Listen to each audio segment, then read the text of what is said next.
So now next is the inducing labor, induction of labor. So induction of labor is a very common procedure which is performed in UK. It is done one in every 5 deliveries in the UK. They are induced. Why it is they are induced? Because of all the medical reasons. When labor was induced using pharmacological methods, whether or not surgical induction was also attempted, less than two-thirds of the women they gave birth without further intervention, with only about 15% having instrumental birth and 22% having emergency cesarean section. So majority of the women after induction, they deliver without any further intervention. 15% they require instrument and 22% of them they require an emergency cesarean section. That majority they deliver by induction of labor normally. Induction of labor, it has a large impact on the health of the women and their babies, and so it needs to be clearly and clinically justified. Now, women should be informed that most women they go into labor around spontaneously by 42 weeks. But at the 38th week of antenatal visit, all the women should be offered information about the risk associated with pregnancies which are lasting longer than 42 weeks. And if the pregnancy is going to last for 42 weeks, definitely there's a high risk of having a stillbirth. That is why we need to give the woman about all the options of induction, that what are the options of inductions and how we are going to do the induction. This information should be told about membrane sweeping, that it will make spontaneous labor more likely and reduce the need for formal induction of labor to prevent prolonged pregnancy. And we are going to explain what the membrane sweep is, and it causes discomfort and bleeding, which are the possible from the procedure that is membrane sweeping. Now, ideally, induction of labor, it is done in between 41 plus 0 to 42 plus 0 weeks. That is, in between 41 to 42 weeks, we do induction of labor. Now, in what circumstances, what are the specific conditions in which we do induction of labor? The first, it is done to prevention of the prolonged pregnancy. Women with an uncomplicated pregnancies, they should usually be offered induction of labor between 41 to 42 weeks to avoid the risk of prolonged pregnancy. Ideally, induction, it should be done between 41 to 42 weeks. This we also discussed in the previous slide. Now, if a woman chooses she does not want to have induction of labor, her decision needs to be respected. And if we respect her decision, then we need to do monitor the baby. How we are going to do the monitor the baby? From 42 weeks onward, women who decline induction of labor, they should be offered increased antenatal monitoring by doing at least twice weekly CTG and ultrasound estimation of maximum amniotic pool depth. Remember this. These are the two things from 42 weeks. If the woman she declines for induction, we are going to respect her decision. But then we need to monitor the baby. How we are going to monitor the baby? By doing twice weekly CTG, along with that ultrasound to measure the maximum amniotic tubule depth. Now the other condition that is in which we are going to do the induction of labor, that is the preterm pre-labor rupture of membranes. If a woman she has preterm pre-labor rupture of membrane, that is PPROM, induction of labor should not be carried out before 34 weeks. The word not is very important. It should not be done before 34 weeks unless there is any obstetric indication, like she is having any infection or there is any element of fetal compromise. Then we are going to do it. Otherwise, before 34 weeks, we do not do induction of labor in PPROM. But after 34 weeks, if the woman has PPROM after 34 weeks, the maternity team should discuss the following factors with her before a decision is made whether to induce labor using vaginal prostaglandin. There can be risk to the woman. In terms of risk to the woman, she can have sepsis. She may end up in having a cesarean section also. In terms of risk to the baby, the risk to the baby can be sepsis or problems related to the preterm birth. Sorry? Excuse me, ma'am. Yes. Now the updated guideline of PPROM induction of labor is at 37 weeks. So Yes, what will ma'am. we take? 34 or 37? No, we are going to take 37 weeks. Okay. This is just because this is mentioned in the NICE guideline. We cannot change like the the the weeks, the gestation that is mentioned. But definitely, what is the updated one? That is the pre-prom 37 weeks. We are going to follow that one. Okay. Okay. So if before 34 weeks, we are not going to induce the patient unless there is any obstetrical indication. And after 34 weeks or after 37 weeks, as in the new guideline, then definitely we need to assess this to the woman by explaining her that there can be risk to the woman herself and to the baby as well. So, and if she agrees, then definitely we can induce that woman after 34 or 37 weeks.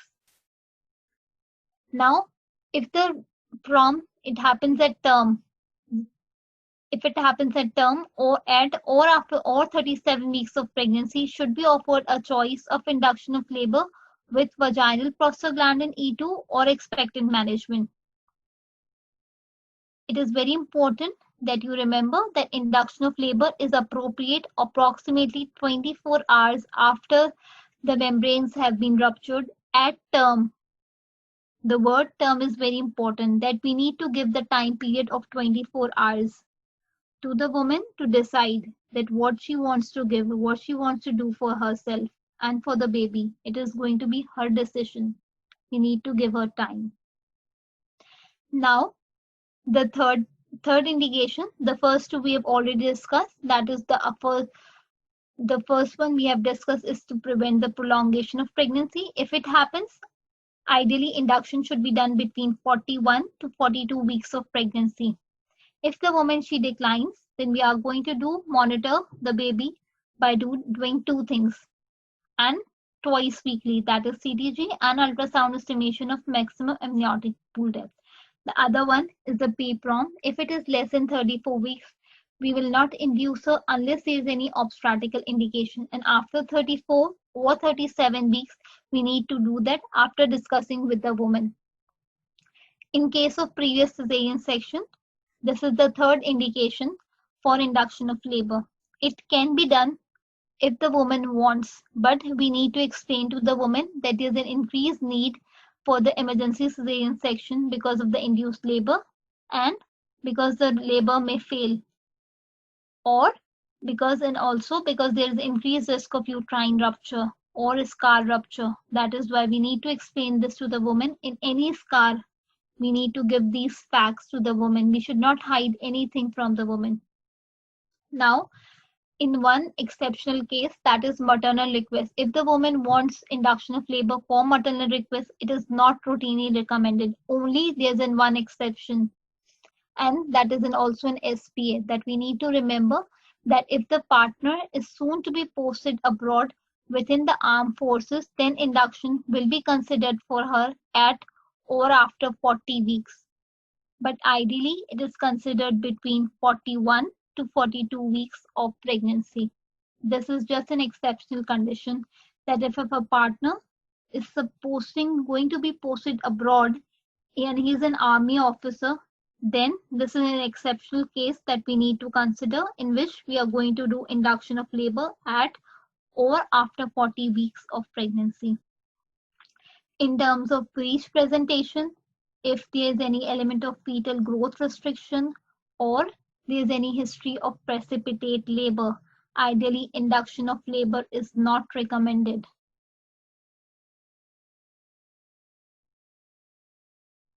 Clear? But if there's an intrauterine fetal death, we already discussed that we are going to induce this lady either by giving her misoprostol or mifepristone, depending whether she's a scar or she's an unscarred uterus. In cases of macrosomia, if it is only macrosomia, then we are not going to induce her. But if the macrosomia is because of diabetes or any other reason, then definitely she may be considered for induction of labor. That depends on her individual circumstances. Only macrosomia is not an indication for induction of labor. Please remember this. Simple macrosomia is not, or simple large for gestational age baby is not an reason for induction of labor only.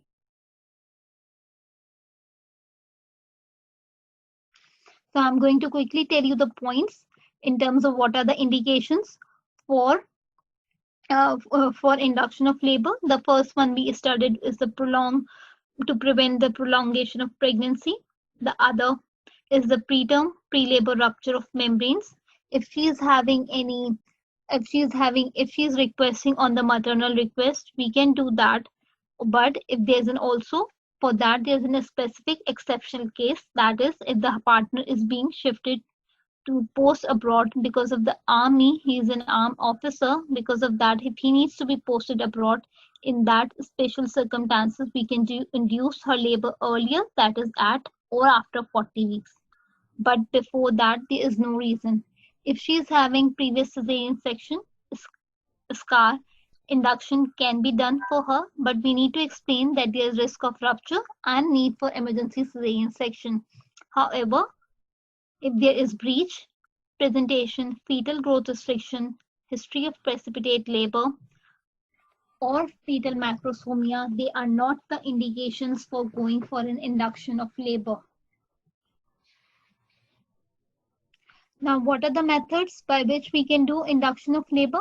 The most common and the most safest, the most easiest, it's just free of cost that we can be doing in all routine clinics that we can do is the membrane sweeping. Now, before we do the membrane sweeping, we need to explain to the woman that we are going to do this membrane sweeping and how do we do it. Prior to the formal induction of labor, women should be offered a vaginal examination for membrane sweeping. Membrane sweeping, it involves examining the finger, passing through the cervix to rotate against the wall of the uterus to separate the chorionic membranes from the deciduum. If you are not able to enter into the cervix a finger, then just only massaging around the cervix in the furnace may also achieve the similar effect. So remember this, we are doing it because we want to separate the chorionic membrane from the deciduum just to start the sweeping of the membrane so that the prostaglandins are released and inductions automatically start. But if it is not possible that we are not able to admit the finger into the cervix because it is tightly closed as she's a primary gravida, then in that case we can only massage on that area around the cervix. That will also have the same result.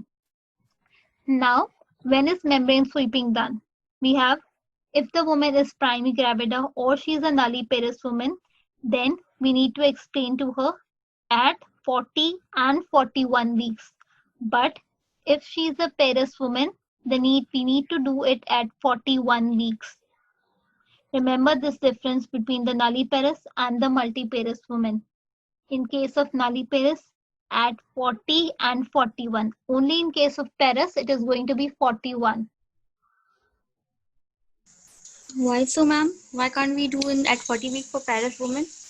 Because she is already parous. Her cervix has been only be open. She just needs a mildly. It may be open to one finger before she is in labor. Yeah, because she's already parous. So you should be offered a vaginal examination. 41 weeks antenatal visit, there should be offered a vaginal examination. Now, in terms of pharmacological methods, what do we have? This was a non-pharmacological method. Now, in terms of pharmacological method, the vaginal prostaglandin E2 is the preferred. What do you call this as vaginal prostaglandin E2? Example in your practice? Prostin. Prostin, yes. Glandin. Prostin. Yeah, prostaglandin, yeah. Now, vaginal prostaglandin E2 is a preferred method of induction of labor unless there are specific clinical reasons for not using it. It is either administered as a gel, tablet, or controlled release pessary. So what do you mostly commonly use in your practice, as a tablet or a pessary? Or as a gel? Gel. Gel is mostly used. Tablet. Okay, gel is mostly used. And how do you give them? 6 hourly. And 2 doses 6 hourly. 6 hourly. And you, okay. Yeah, that is what same, the guidelines also says the same thing. That is 1 cycle of vaginal prostaglandin E2 tablet or gel, the first dose followed by second dose after 6 hours if the labor is not established, and only maximum of 2 doses can be given.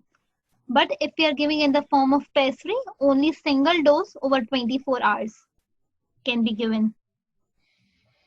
One cycle of vaginal prostaglandin is specially 1 dose over 24 hours. Vaginal prostaglandin is one cycle of vaginal prostaglandin to 1 dose.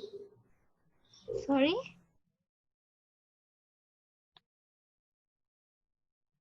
Sorry, I'm not able to hear you properly. Might be he was revising himself. Okay.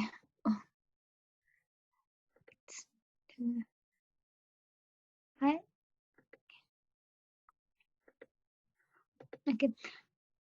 So I'll just repeat the regimen. That is, if you are giving in the form of the tablets or gel, first dose followed by second dose, which will be given 6 hours after that one. If we are giving in the form of pessary, it is going to be a single dose over 24 hours.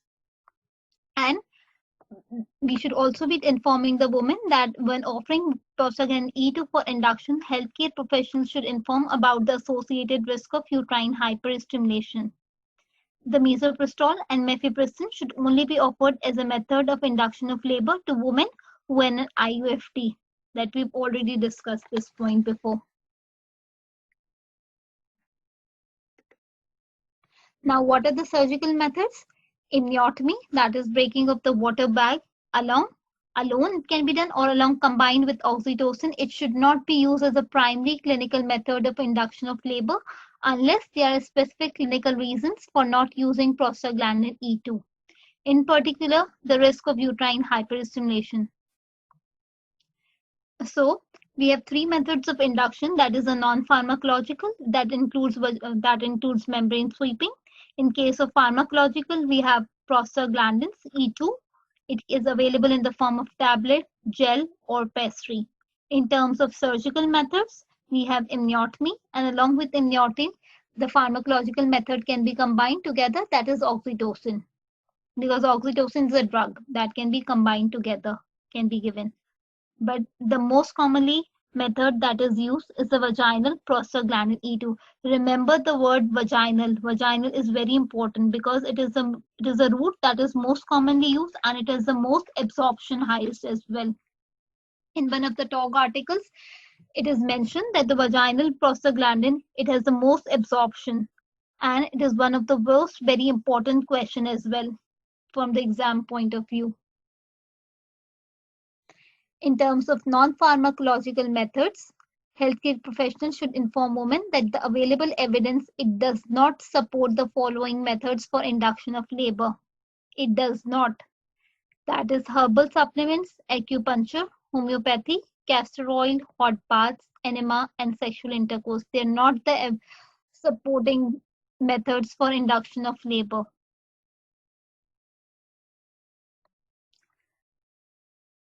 Now, what are the pharmacological methods that should not be used? Remember the word not. Now we can only use as vaginal prostaglandin E2, not the oral one, not the IV form, not the extraamniotic, intracervical, IV oxytocin, hyaluronidase, corticosteroid, estrogen, or nitric oxide. They are not only vaginal prostaglandin E2 can be used as a method for induction of labor. Not the oral, not the IV, not inner cervical, not extraamniotic. Nothing can be used. Now, in terms of monitoring and pain relief, whenever induction of labor is carried out, the facilities should be available for continuous electronic fetal heart rate and uterine contraction monitoring. Before induction of labor is carried out, the Bishop score will be assessed.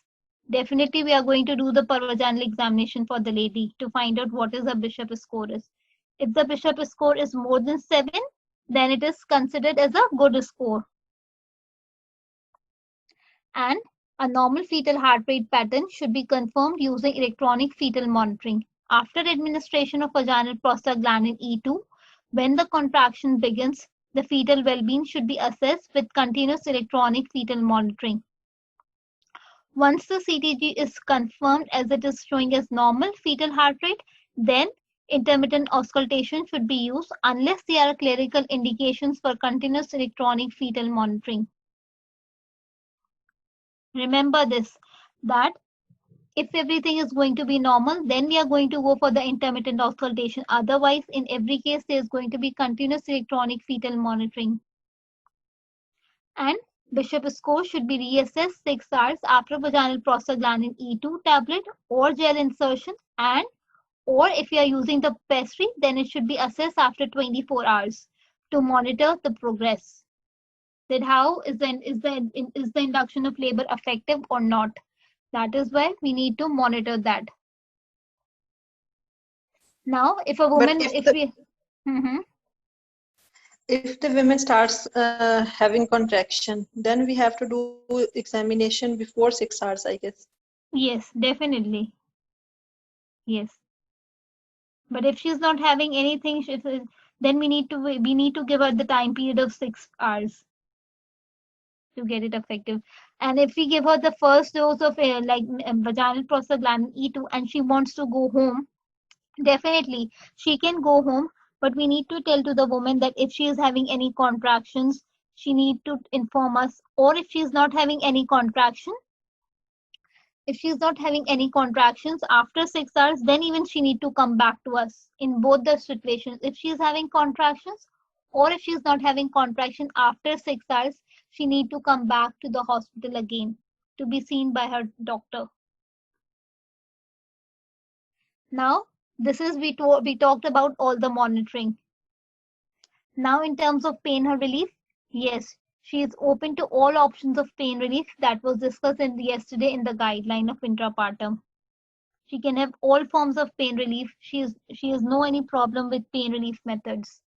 So women should be informed of all the availability of pain relief options in different settings. That depends on the hospital, but she does not have any restriction for any method of pain relief.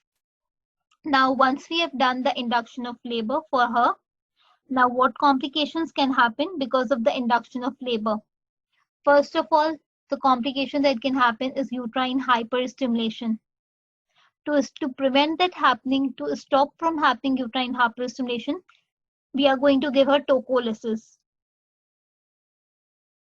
And sometimes what can happen? There can be failed induction. What do I mean by failed induction? I mean that the labor is not starting after one cycle of treatment. By one cycle, I mean that both the 2 doses are given to her. Or in terms of pessary, whole 24-hour period has been given to this lady by failed induction. The whole cycle has been completed. If induction fails,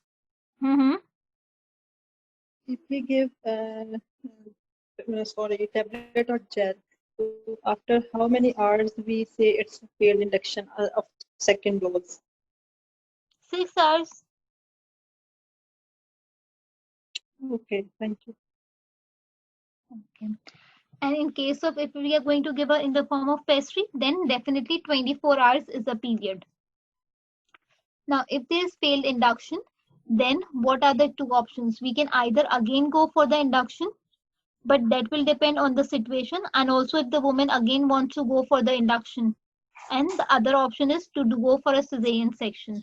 There are 2 options after failed induction, depending on the woman and also the fetal condition. We can either go again for the induction or cesarean section. Both options are there.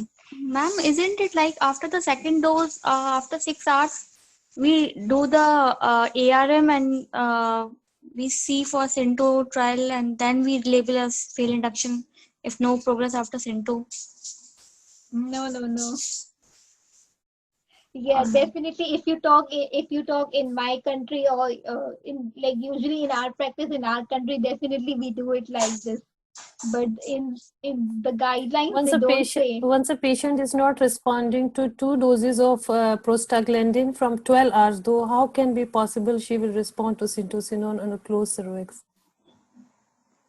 There are less Yeah. chances those Yes, patients. definitely there is less chances. But usually, what practice even if during our residency periods usually in Pakistan, what even I see that we just still we give her a trial because we have less available. We don't have much OT facilities available. We still try that patient if she can go for a normal delivery. We still hope some hope is there. But in terms of guideline, definitely we are doing wrong practice. We should not do this. And madam, Madam, most of the time we are going to induction with those patients, they have already some risk. Because of that, we are going to do the induction. Like the low risk patient, mostly they go in the spontaneous labor. Yes. So Yeah. once the induction fails, so it's mean the second attempt of induction will going towards more fetal maternal condition in Yes. most of the cases.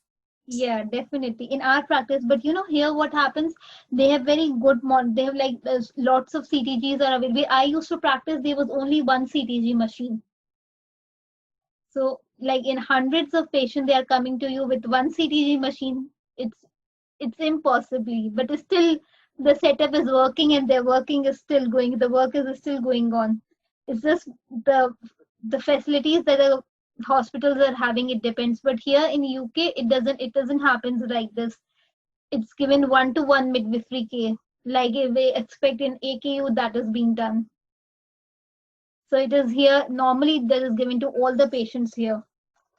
That is the reason these differences they come in our practice and UK practice. Dr. Aksa, if one cycle of induction is failed, Mhm. then after how much time interval we can offer her the second induction? That depends upon the condition of the woman. There is no specific time limit given. Okay, in our practice, we give a 24-hour interval Yes, and yeah, then we induction the woman. yeah. We send her back home and then we call back her again after Okay. 24 hours. Yeah, but in the guideline, it doesn't mention anything about it. Yeah, It yeah, says yeah. about the individual circumstances.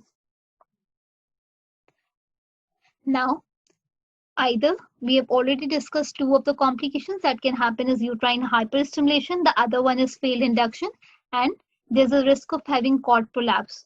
So, whenever before induction, in order to prevent cord prolapse, we need to see whether the head is engaged, and if the head is not engaged, the amniotomy should not be performed if the head of the baby is high, because it increases the chances of cord prolapse. And if cord prolapse happen, it's an emergency situation. That is why. And also, the most common complication that can happen is the uterine rupture. And if that happens in the scar, that means definitely we need to take her to the emergency cesarean section for that lady. So these are the four complications that we should be aware. That is uterine hyperstimulation. If it happens, we are going to treat her with tocolysis. If there is cord prolapse, ideally we should avoid doing induction of labor if the head is not well applied to the cervix, and also we should avoid amniotomy also if the head is high, if the head is not engaged. And the third complication is the uterine rupture. If that happens, deliver by emergency cesarean section. The last complication, that is failed induction. If that happens, there are two options. Either you can go again for the repeat induction or cesarean section, depending on the condition of the woman. Clear so far? Yes. Yes, madam. Thank you. Yeah, so let's move ahead.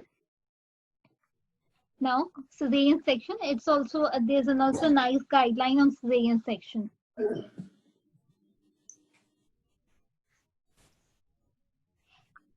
Now, give the pregnant woman evidence-based information about cesarean section during the antenatal period, that 1 in 4 women can have a cesarean section. 1 in 4 women, they will have a cesarean section. So for this, if the woman decides for a cesarean section, so we need to inform her that why are we going to do the cesarean section for her? What is the procedure? What are the risks and the benefits?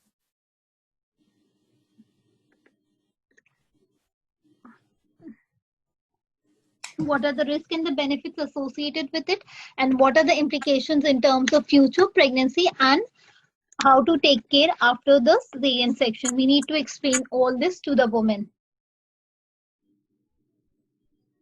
Now, what are the indications of planned cesarean section? In terms of breech presentation, definitely breech presentation is if it is an uncomplicated single turn breech presentation, ideally ECV should be done for that.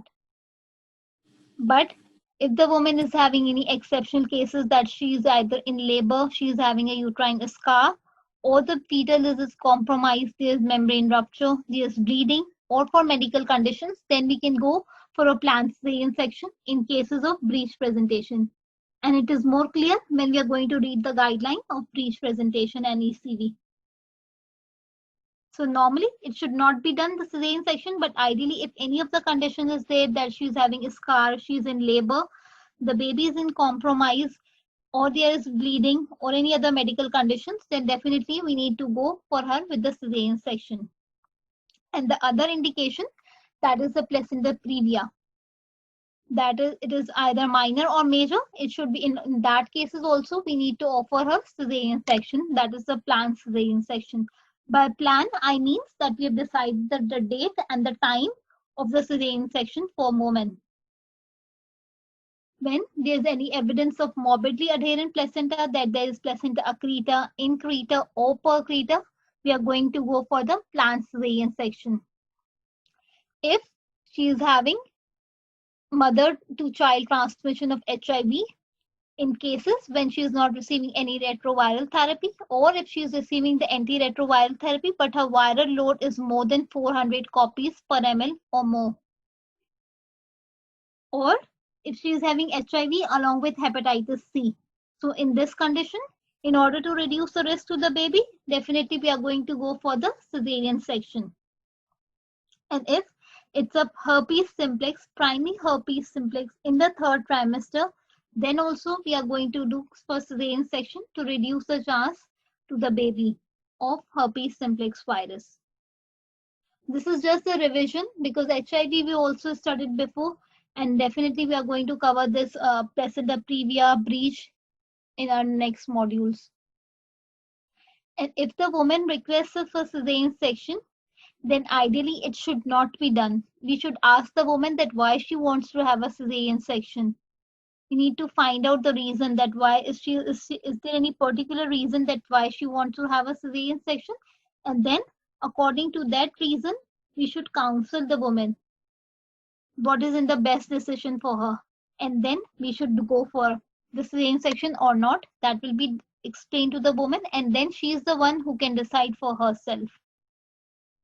So when a woman requests for a cesarean section, explore, discuss and record the specific reason for the request, factors reducing the likelihood of cesarean section. Woman should be informed that she will be given continuous support during labor from women with or without prior training. It reduces the likelihood of cesarean section. Women with an uncomplicated pregnancy, they should be offered induction of labor beyond 41 weeks because this reduces the risk of perinatal mortality and the likelihood of cesarean section. On the partogram, with a 4-line action line, it should be used to monitor the progress of labor of women in a spontaneous labor with an uncomplicated single-turn pregnancy because it reduces the likelihood of cesarean section. So ultimately, in short, we need to explore the reason why she wants to have a cesarean section, and depending on that reason, we need to counsel the woman. And if we are doing electronic fetal monitoring, it is associated with an increased likelihood of cesarean section. When cesarean section is contemplated because of abnormal fetal heart rate pattern in cases of suspected fetal acidosis, then fetal blood sampling should be offered if it is technically possible and there are no contraindications. Because in our countries, like we are considered as a developing countries, we don't have facilities of fetal blood sampling, so we directly go for a cesarean section just on the findings of the CTG. But here we do have facilities of fetal blood sampling, and if fetal blood sampling does not show any change, then we don't go for the cesarean section. It prevents from unnecessary cesarean section basically. Now, in terms of eating during labor, yes, she can eat a low residue diet during labor. That is, she can eat toast, crackers, low fat cheese, because it results in larger gastric volume, but the effect on the risk of aspiration, if anesthesia is required, it is uncertain. So, we should tell the woman that she can have isotonic drinks during labor to prevent ketoacidosis without a concomitant increase in the gastric volume. So we need to tell her that she can drink. Yes, definitely she can be moved up and about. She can drink, but that drink should be isotonic to prevent ketoacidosis, to prevent hypoglycemia, and also without the increase in the gastric volume. Now, when should be cesarean section done? Ideally, the cesarean section should be done after 39 weeks. Why? Because to reduce the risk of baby being admitted to the NICU because of the respiratory problems. It should not be done before 39 weeks. But if there is any reason, definitely then we can consider. But ideally, there's a question on it also that at what gestation age the planned cesarean section should be done ideally. And it should be done after 39 weeks just to reduce the risk of respiratory problems in the baby. Now, how do we classify as the cesarean sections? We classify them on the basis of urgency, whether it is category 1, 2, 3, or 4. By category 1, I mean that there is immediate threat either to the life of the woman or the fetus. So the baby should be delivered within 30 minutes. Within 30 minutes. Example, in cases of pre-labor cesarean section, that is, she is having a case of, there's a case of abruption, or they are suspecting as a case of rupture. So, because in these cases, there's a threat either to the life of the mother or to the baby. That is why these cesarean sections should be done within 30 minutes. Now, in terms of category 2, that is, there is either maternal or fetal compromise, but it is not immediately life-threatening. By this mean that the time period it is in between 30 to 75 minutes. It can be done. The cesarean section, it has a time between 30 to 75 minutes. For example, in cases of 3 previous cesarean section in which the membranes has been ruptured and she is having meconium staining liquor, in which we can wait. We have the time period that the baby can be delivered within 30 to 75 minutes. Or if she is having non-reassuring CTG when fetal blood sampling is not possible or it is contraindicated. So just for easy remembrance, we can say in category 1, there can be either threat to the mother or to the baby. In case of category 2, there is compromise either in the mother or the baby, but it is not life-threatening. But in category 1, it is life-threatening. In category 3, there is no maternal or fetal compromise, but needs early delivery because of any condition like severe preeclampsia after waiting for the steroids to work. And in category 4, delivery time to suit the woman and the staff, like previous cesarean section with fibroids and breech presentation at term. Clear? Yes. Can you, madam, repeat this number 3? Yes. Yeah. Look, in category 3, what means that there's no element of compromise, but they need early delivery because they're having any condition, like if she's having any severe preeclampsia, because of that, they can wait. Or if she's having, let's suppose she's having PROM, we can wait for 24 hours because we want the steroids to work. That time period we can give. But they need early delivery. There's no element of compromise. The mother is okay, the baby is also okay. But to just give this time period for the steroid or the magnesium sulfate, if there's any condition to work, this period we are giving. Ma'am, failed induction will come in which category? Failed induction, okay. Failed induction is there, Two. but then after that, what is the situation? Like if The CTG is okay or CTG is not okay. It will depend on that after that.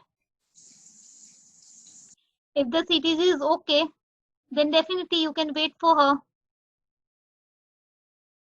But if the CTG is not okay, then it can be category 2 as well. so if CTG is fine, then it is category 3. If CTG is non-reassuring, then it is category 2. And if it is abnormal, then category 1. Yeah. Okay.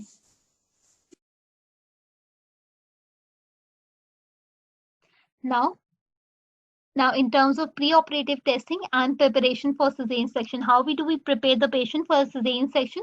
In pregnancy, definitely we need to do a hemoglobin assessment before cesarean section to identify women who are having anemia or not. Although the blood loss of more than 1000 ml is infrequent after cesarean section, it can happen in 4 to 8% of the cases of cesarean section and is a potentially serious complication. That means that in 4 to 8% of the cases after cesarean section, there's a chance of PPH. More than 1000 ml is PPH, and it is a major PPH. So after cesarean section, there's a risk of PPH in 4 to 8% of the women. And if she is anemic, then definitely the risk increases because she will start to showing symptoms more earlier than the woman who is not anemic. That is why we always check CBC before doing the cesarean section. But we do not do routinely like blood group of the patient or cross matching of the blood, any routinely ultrasound. Ultrasound will only be done to localize the placenta if only there is any element of previa, accreta, increta, percreta, or if there is any element of kidney transplant. In cases of kidney transplant also, we do ultrasound before doing the cesarean section. But otherwise, only the investigation that we need to know is the full blood count because we want to see the hemoglobin in it. Otherwise, we don't need any other investigations. And if the woman, if the pregnant woman who is having cesarean section for APH, abruption, rupture, and placenta previa, there is increased risk of blood loss for more than 1000 ml, and they should have the cesarean section carried out at a maternity unit where the blood transfusion service should be available on site. Because definitely, if it is a high risk condition, the blood department should be there nearby so they can access to the blood. That is something we don't need to memorize on. And if a woman goes for a cesarean section, definitely we do pass her a catheter, that is the indwelling catheter. We do pass her, and if we are giving her epidural, then definitely we need to see when the catheter has to be changed, removed. And this point we are going to discuss in the guideline of venous thromboembolism. Now, in terms of anesthesia, yes, we can give her either regional anesthesia, that is a spinal, epidural, or we can also give her general anesthesia. That will be decided by the anesthetist that what type of anesthesia is suitable for the woman. Women who are having cesarean section, they should be offered regional anesthesia because it is safer. It results in less maternal and neonatal morbidity than general anesthesia. This includes women who have a diagnosis of placenta previa. But if she is having like any element of sepsis, then definitely we cannot go for regional anesthesia. We'll directly have to go for the general anesthesia. Women who are having cesarean section under regional anesthesia, they should be offered IV ephedrine or phenylephrine, and volume preloading with crystalloid or colloid should be done to reduce the risk of hypotension occurring during cesarean section. Definitely, we all know at this point that if you are giving a spinal or epidural, we need to preload the patient with colloid or crystalloid just to avoid hypotension. And if she has eaten anything or the stomach volume is high, we also give her PPI, that is proton pump inhibitors or H2 receptor antagonists. This is what we do in our practice also. Why do we do this? To avoid aspiration pneumonia. These are the points that just I'm repeating from the practical point of view. There's nothing new that I'm discussing. And now, women, they should also be offered antiemetics either in the form of pharmacological or acupuncture to reduce nausea and vomiting during cesarean section. And to avoid hypotension, the table for cesarean section should have a lateral tilt of 15%. Please note this point. I don't know whether in practice it happens or not, but yeah, here in practice we make sure that the table is being tilted to 15 degrees, 1-5, because to reduce the risk of hypotension.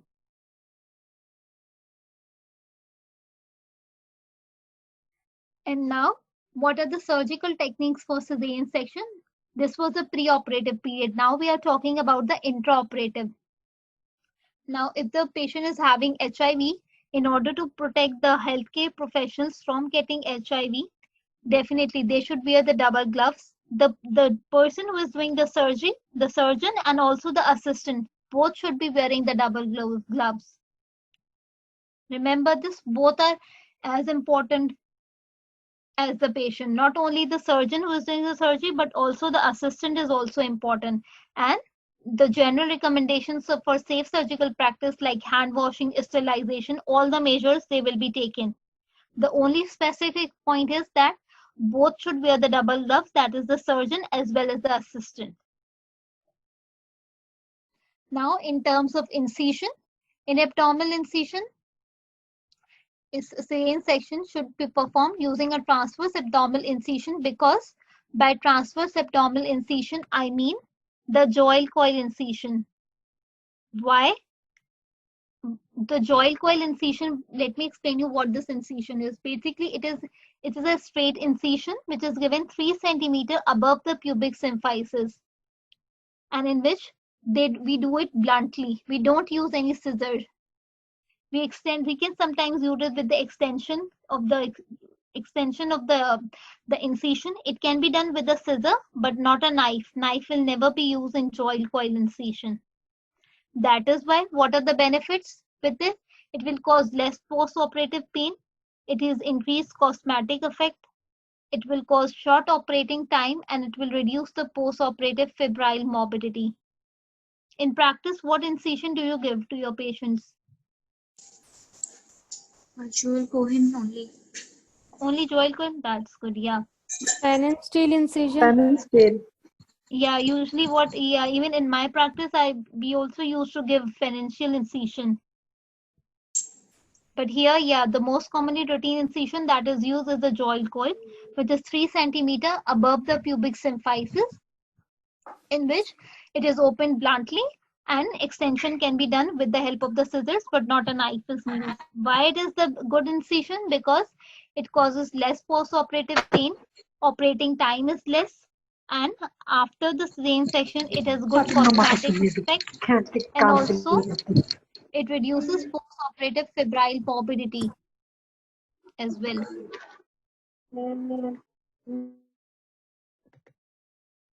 Now, extension of the uterine incision, whenever there is going to be a well-formed lower segment, blunt rather than sharp extension should be used, because blunt extension, whenever there is a well-formed lower uterine segment, the blunt rather than the sharp extension of the uterine incision should be used, because it reduces the blood loss. It will reduce the incidence of PPH and also will reduce the need for the transfusion during cesarean section.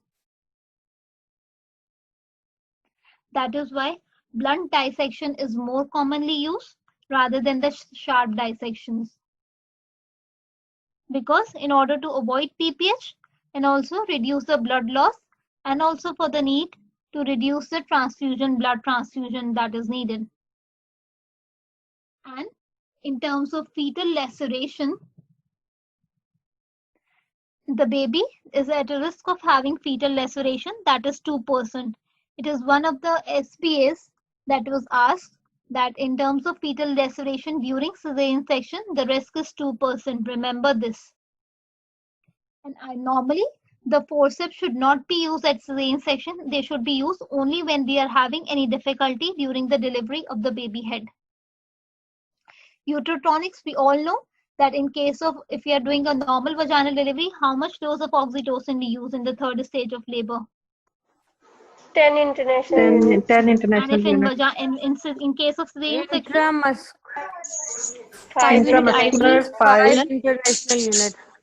yes, 5 international IV intravenous. And in case of normal delivery, how do we remove the placenta?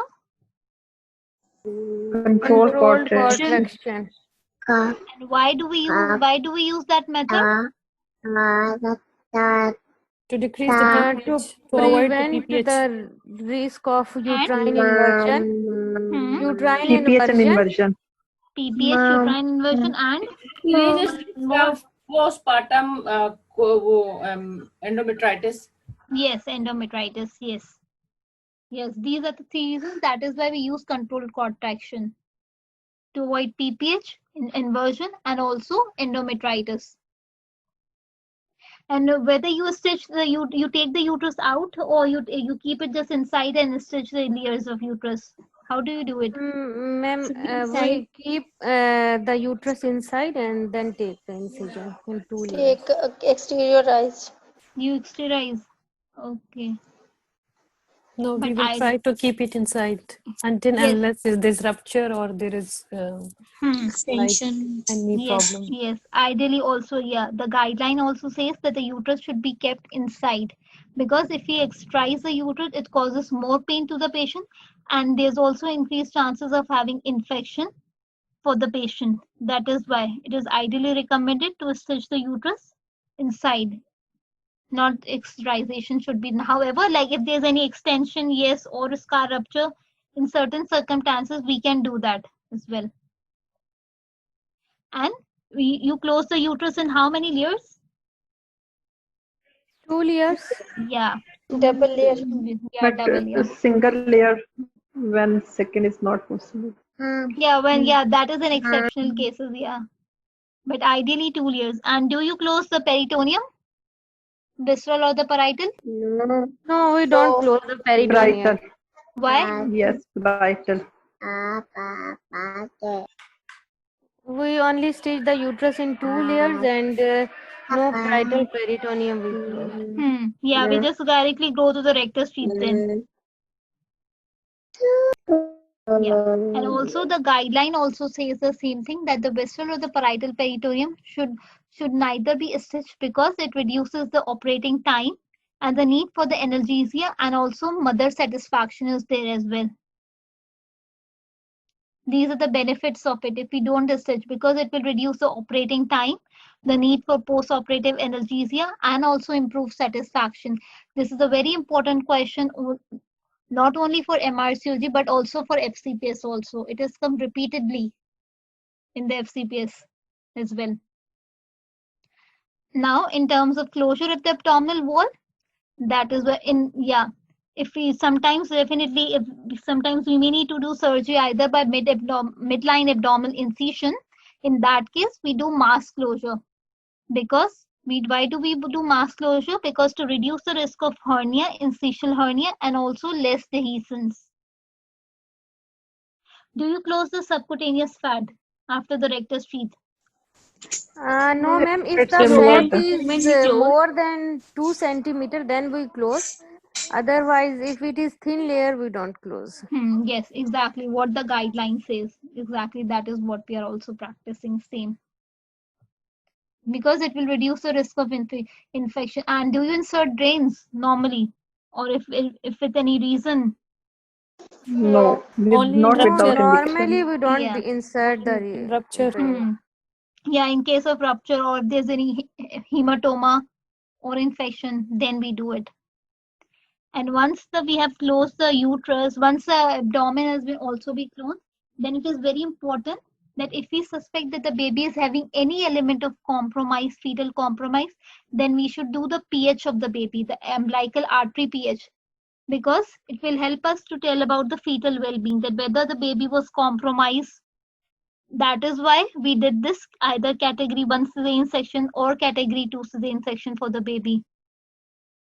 It will help us as the evidence also. Whenever in the future the patient mom said, why did you do my emergency cesarean section? Because your baby was getting compromised. And we can prove it after by doing the umbilical artery pH. That is why we do umbilical artery pH for all suspected cases of fetal compromise. And when do you give antibiotics? We give antibiotic to every case pre-operatively. Ideally, it should be given at the time of incision. Yeah. But Yeah, we ideally, give. yes. Mm. Yeah, But ideally it should while be. But in practice, we don't do it like this. Yeah, in our countries, we don't do it like this. And why do we give it? Because we want to reduce the risk of UTI, wound infection, and endometriosis, which can happen in 8% of the women who had a cesarean section. That is why we want to give them antibiotics, prophylactic antibiotics before incision, skin incision, and we need to be sure that they are not allergic to that antibiotic. We need to ask them ruling out allergies also before giving that. And it is also said that we do not give co-amoxiclav when giving antibiotics. Can anyone tell me the reason why? It causes It enterocolitis. causes So the baby enterocolitis. Yeah, necrotizing. enterocolitis. Necrotizing. Enterocolitis. Yes, that is why we don't give exactly. And do we give thromboprophylaxis to all the patients? No. No. No. Yes, depending on the condition, we may give or we may not give. And also what happens here?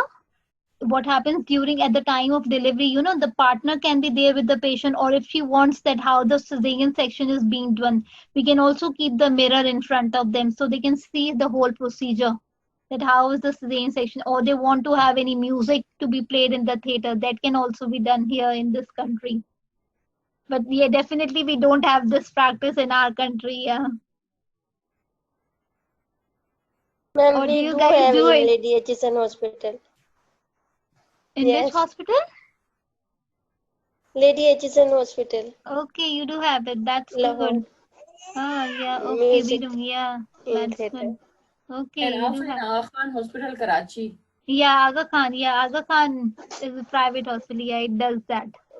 And The most practices are like UK. Yeah, Like definitely. They follow the madam, in guidelines. Adil Hospital, there is a live DJ in patient room. Oh, wow. I never knew that before.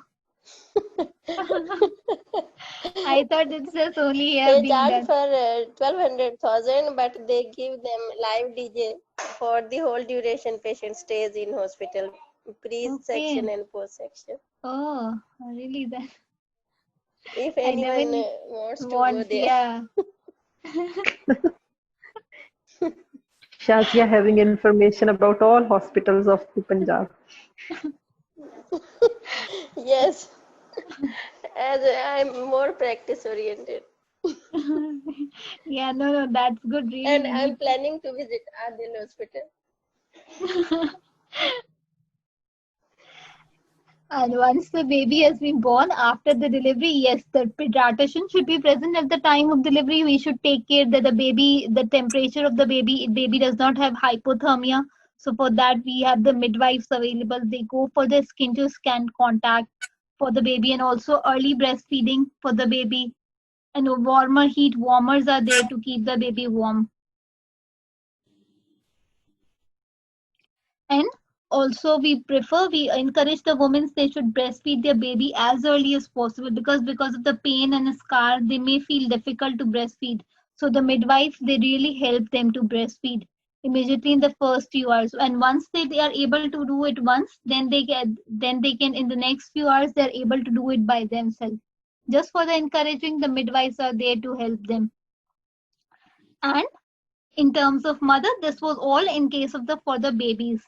Now after the mother, she has delivered the baby, she has been sent to the recovery room. Now in recovery room, we are going to measure her blood pressure, respiratory rate, pulse, the pain, and the sedation every half hour to 2 hours. And then depending on that, she needs further observation or not. If everything is okay, then we can monitor her 1 hourly. If not stable, then we may need to do frequent observations for her. And for women who had intrathecal opioids, there should be a minimum hourly observation of respiratory rate, sedation, and pain scores for at least 12 hours for in case of diamorphine, and in case of morphine, it is 24 hours. Remember this, we are going to monitor the patient in case of diamorphine for 12 hours for pain score, and in case of pain scores in terms of morphine for 24 hours. And if the woman is having epidural or patient-controlled analgesia with opioids, there should be routine hourly, 1 hourly monitoring of respiratory rate, sedation, and pain scores throughout the treatment and for at least 2 hours after discontinuation of the treatment. And in terms of pain management, definitely the most commonly that is used is the diamorphine. But any other suitable pain management can be used. That depends for the patient. And if she is able to eat, if she is recovering well after the operation, whenever she wants, she feels she is thirsty or she is hungry, she can drink or eat accordingly. And in terms of catheter, yes, ideally the catheter should be removed when the woman is satisfied that she will be able to go, she is up and about, she is mobile. But if we have given her epidural and she needs a top up, then 12 hours afterward it will be removed. So these are just the common things that we've already been doing in the practice. So we don't need anything special to learn. And normally after delivery, in case of normal delivery, the woman is asked to stay in the hospital for around 1 to 2 days. But after cesarean section, she needs to stay in the hospital for a time of 3 to 4 days. But if a woman requests, no, I cannot stay because of some reason, then she can be discharged earlier after 24 hours if she is okay in herself. Then we can discharge her. Otherwise, normal duration in case of cesarean section is for around 3 to 4 days. And after now, once she is we are sending her home, we need to explain these red flag signs to the patient, that we need to remove her dressing 24 hours after the cesarean section. She should monitor for her fever if she is going home.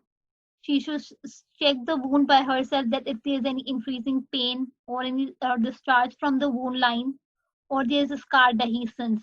Also, we need to check them.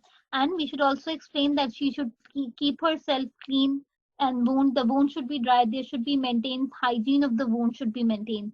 And if needed, if we need to remove the sutures, then definitely we are going to tell her the time frame period, that at this time, either 1 week or 2 weeks, she needs to come back to us to remove the stitches. And also for the follow-up period also. Now, a very important thing, that sometimes what happens after the surgery, the woman can have symptoms of urine problems because the catheter was inserted to her. So because of that, she's at increased risk of having UTI, and also stress incontinence, which happens in 4% of the women after cesarean section. And sometimes there can be injury, urinary tract injury, which occurs, which is very uncommon, that is 1 in per 1,000 cesarean section. So stress incontinence occurs in 4% of the women, and urinary tract injuries, it occurs in 1% per 1,000 women. Clear? Yes, ma'am. It was a bit easy, the cesarean section part, because we've already been doing it in our practice, so we don't need to learn much in that. Excuse me, madam. Madam, in that the recovery part, like after the cesarean section, when we shift the patient to recovery room while we are doing the monitoring of patient, madam, as you told that about the diamorphine, we are going to monitor the patient for 12 hours, especially in regard to the respiratory rate. No, in regards to the pain score. In regards to the Okay. pain score, we are going to mention the patient for diamorphine for 12 hours and for morphine for 24 hours. Okay, thank you, madam. Ma'am, I have a question Hmm? regarding karyotyping of fetal tissue. Hmm? QF PCR, what does it mean? QF means? Q is quantitative. You mean the Oh, quantitative PCR. quantitative PCR? Okay, thank you. Okay. So today everyone is going to take the one by one each question. Okay. Okay, ma'am. Okay. So who's going to take the first one? Madam, I'm going to take Okay. Who is this? Fatima. Fatma. Okay. Yeah. A 27-year-old primigravida present at 35 plus 3-week gestation with a headache and 24 hours of no fetal movement. An intrauterine fetal death and preeclampsia are diagnosed. Induction of labor is performed. 4 days later, later her delivery BP is still very labile and she continued to require second-line oral therapy. She is troubled by lactation and breast pain. What would be the best management for her? So patient is with preeclampsia and there is intrauterine fetal demise and induction has been given, but now she has this lactation and breast problem. What would be the best management for her? Options, either cabergoline, bromocriptine, metoclopramide, ethinyl estradiol, and simple measures such as supportive bra, ice pack, and analgesia.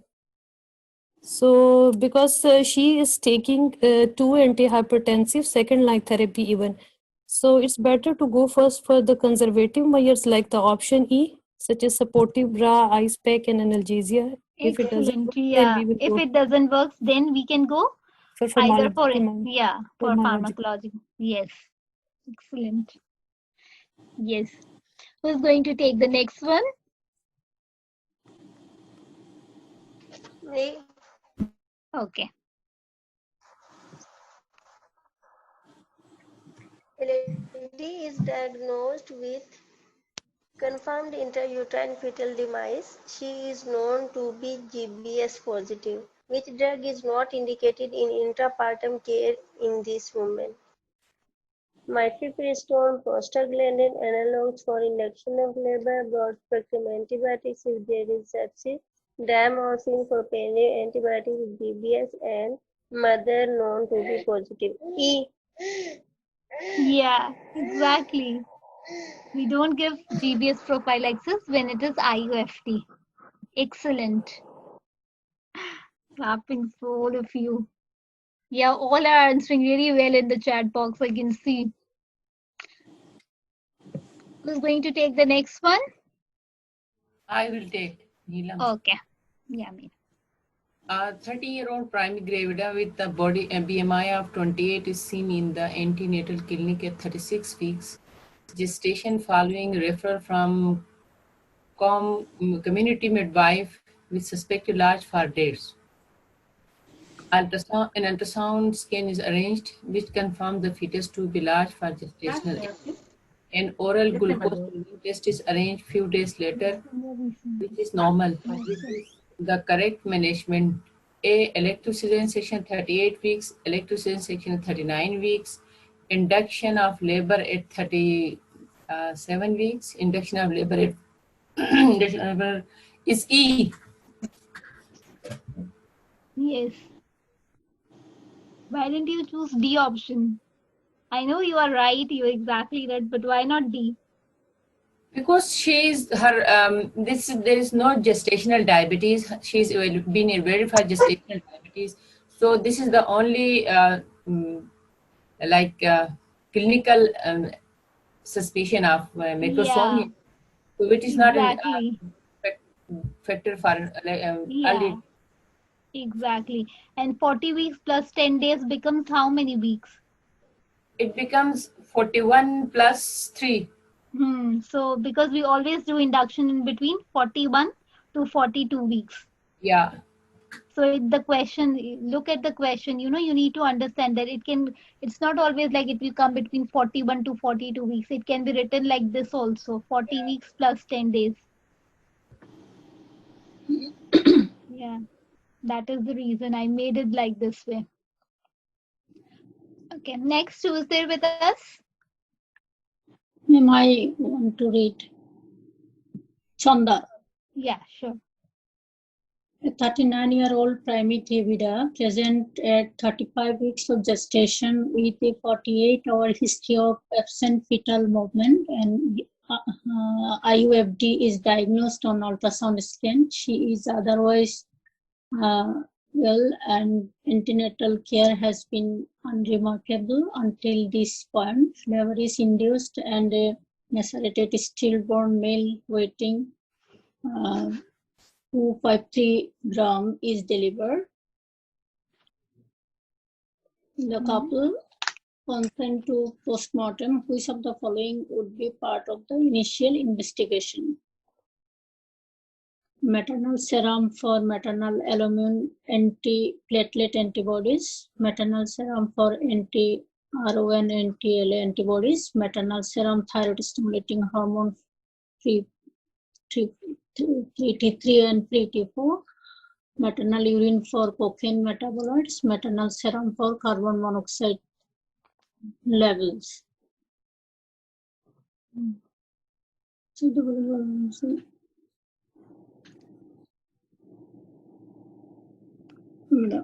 E. E. Why?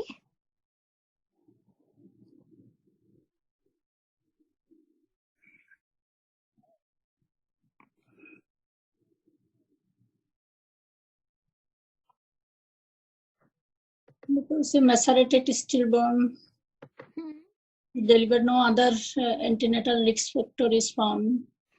So what do we do as an initial test in all the women? We do all the 5 tests that I told you before as well. Yes. Full blood count, fetal full blood count, T3, T4, TSS,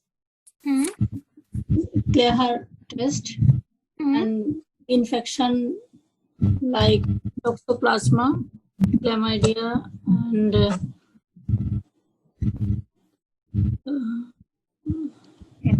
cytomegalovirus.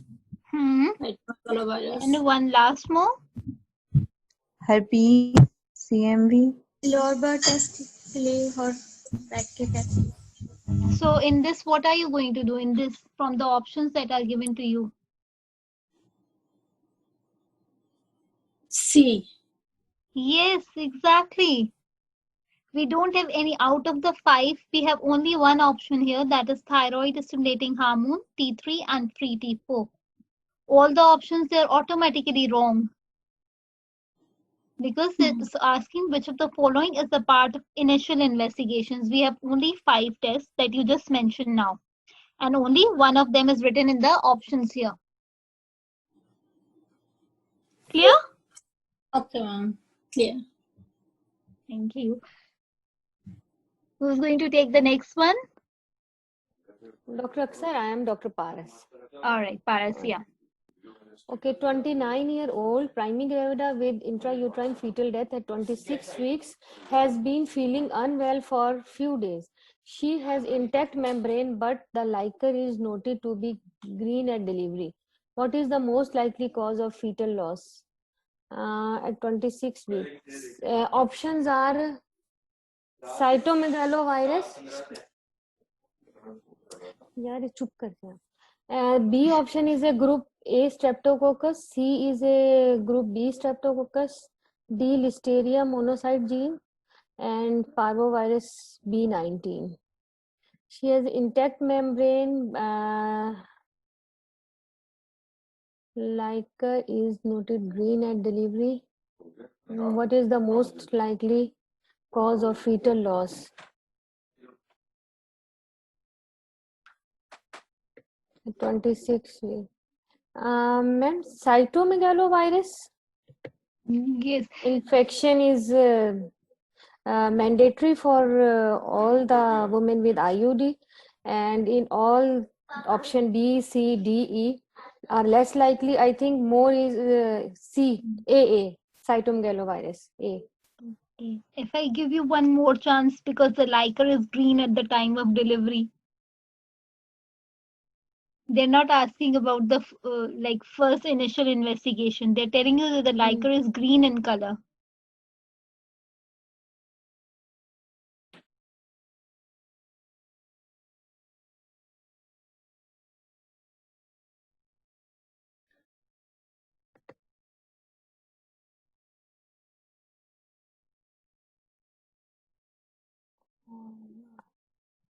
Any other option that you can think of, Paris?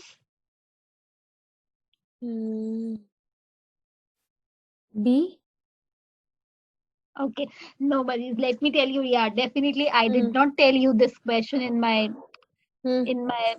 session. It's Yes. listeria, madam. Yes, it's listeria. The green color, the liquor is because of the listeria. The reason, because yeah, this question is taken from the guideline, but it is never mentioned in the guideline that the listeria causes green color.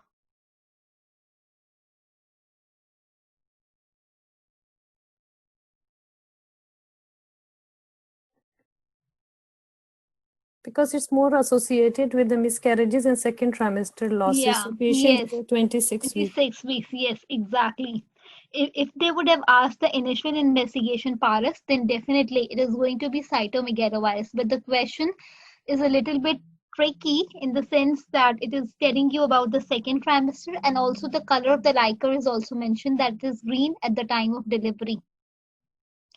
That is why the correct answer is listeria. Okay? Okay, ma'am, got. Okay. Yes, So ma'am. next one are you going to take? Next one who is going to take?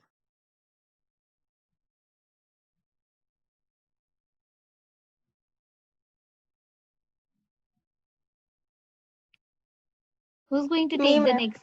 Okay. Shazia? G. Yeah. Okay. Priming Gravda, who is otherwise fit and well, sadly has a stillbirth at 38 weeks of gestation. In what proportion of cases is there no identifiable cause? 50%. Exactly. Very right. In 50% of the cases, we don't have any cause. Next, who is going to take? Okay. Yeah, the question is here for you. Which of the following statement about भी इसे क्यों नहीं पकड़ा, ये रोता हुआ आया है, देखा देखो जरा एक minute. which of the following statement about intrauterine fetal death is false? A. In most cases of stillbirth, the cause remains unexplained. Over 1/3 of stillborns are small for gestation age fetuses. C. Stillbirth is a common occurrence. D. The stillbirth rate has remained generally constant since 2000.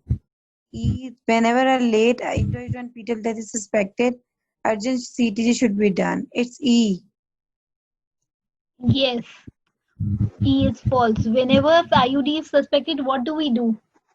Ultrasound. Real-time ultrasound. Real-time ultrasound. Exactly. Ma'am, Very it's right. B.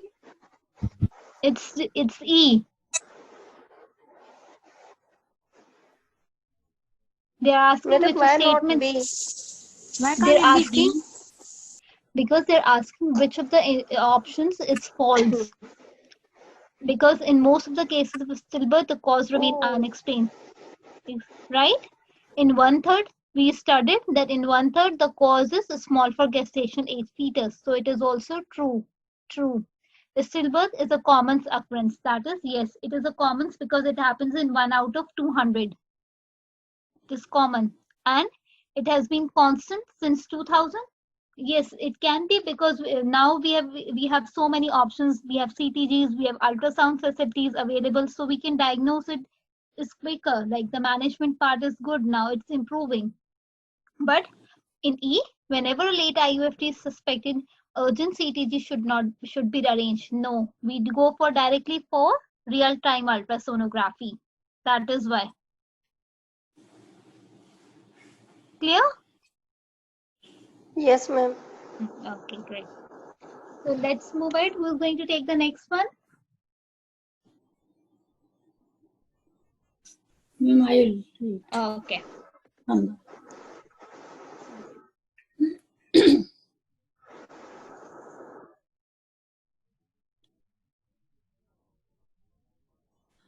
A 22-year-old gravida 1 Perazio presents to the maternity triage with no fetal movement for 12 hours. An ultrasound confirms an intrauterine fetal death at 29 weeks gestation. Which infection should she not be screened for, as they are not associated with IUFD? E. Mumps. Yes, mumps. Mumps is not associated with IUFD. Exactly. Very good.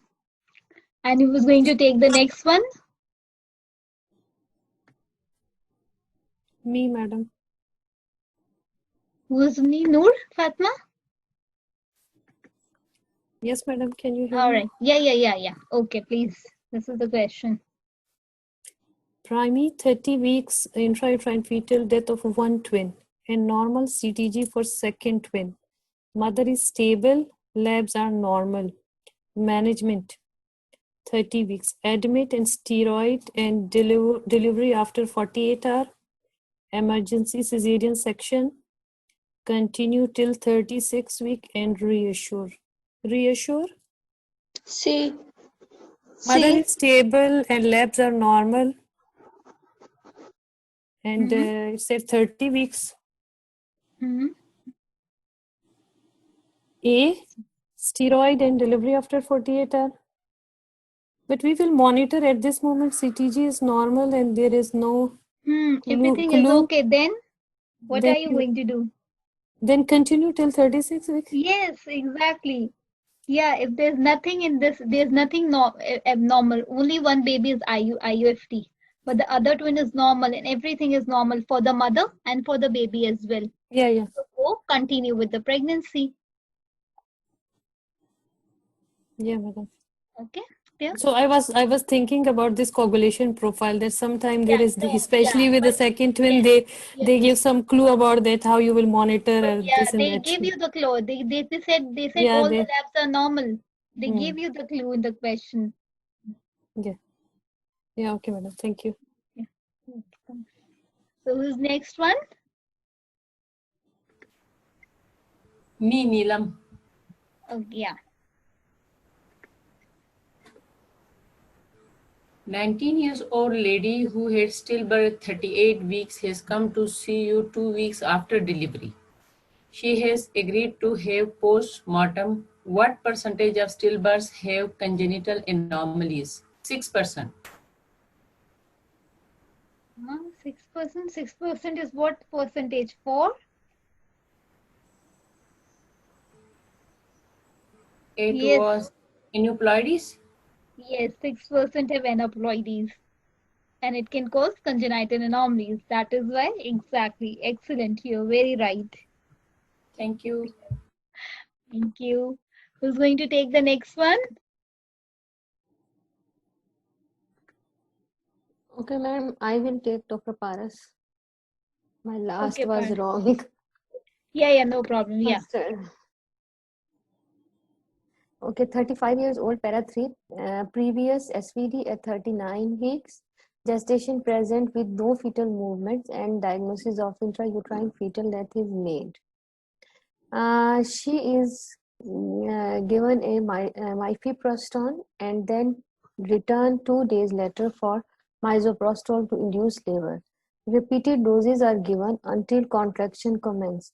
Contraction develop quickly, but she then reports severe continuous pain. On assessment, she is profoundly shocked with a tender abdomen and profuse vaginal bleeding. She is taken to theater and laparotomy is performed. The abdomen has a 4 liters of blood and the uterus is extensively ruptured.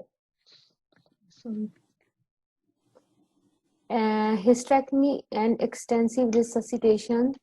Ma'am, this is missing. Are performed. Resuscitation are performed. Acha, okay, are performed, but unfortunately the woman dies. An inquiry is held and the dose of misoprostol used is criticized for being too high. What would have been suitable misoprostol regime to induce in this woman? Options? You are going to tell me without seeing the option. Okay, ma'am, as she 50 is microgram. previous multiparas and at 25 to 39 50. weeks, then it is 25 to 50 microgram 6 hourly for 24 hours. Okay, so now we are going, yeah, now select the option. 4 hourly, huh? Okay, A is correct. Excellent. You know, the question is so big, you will get scared by reading the question, but it's a very simple question. Answer is yes.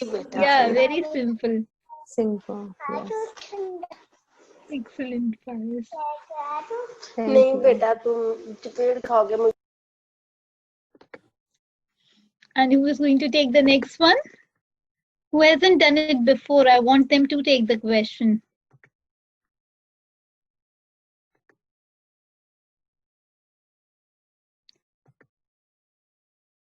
Even if you do it wrong, no problem, but please come up. Me, ma'am. Okay. Me. Yeah. A 23-year-old para to women presented with vague abdominal pains when she was 29 weeks pregnant. General and abdominal examination did not reveal any abnormality. She had a normal blood pressure. Fetal Doppler CTG could not demonstrate the fetal heart. Real-time ultrasound scan augmented with color Doppler of the fetal heart and umbilical artery confirmed intrauterine fetal demise. It also showed collapse of the fetal skull with overlapping bones. These findings were confirmed by a second scan. She insisted she still feels fetal movements. How will you handle this situation? Arrange for a 3D or 4D ultrasound. Explain that some pregnant women may sometimes false. Pregnant women may have positive perception of offer a third option and repeat scan. And refer her to a fetal medicine unit. Repeat the CTG after asking her to drink a fruit juice. C. Why C, Shazia?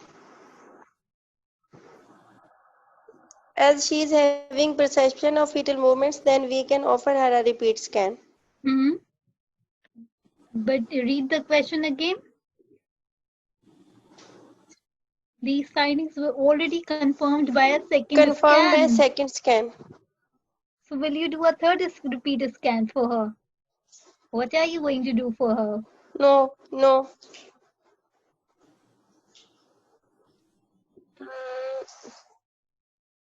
B. Explain that some pregnant women may sometimes feel false positive perception of fetal movements, but the baby is definitely dead. Yes, B. exactly. Because the second ultrasound has been done for her. Okay. I missed that. Yeah, you missed that point. The very important clue of the buzzword of this question. Second scan was done for her. And even it shows fetal scalp with the overlapping bone, like a big finding even on the first scan. Yeah. But again, they've also mentioned it that if this line was not there, these findings are confirmed by second scan, then definitely we'll have to do the second scan to confirm it. Okay. Who's going to take the next one? New, everyone should answer. I don't want any one of you not answering. We have this. Who's I? So Fumi. Oh yeah, Fumi, please. Sorry, I missed the beginning of the class, but no problem. I'm so sorry for that, but definitely we can provide you with the recordings. Okay, no problem. Yeah. Well, I can try. Go ahead. A 36-year-old woman comes to the labor ward with absent fetal movement for the last 6 hours. She's 36 weeks pregnant. All investigation confirmed intrauterine death. She has had 2 previous vaginal births. After counseling, she was still undecided about the period of waiting before active intervention. What is the incidence of the most serious complication if she waits for 4 or more weeks?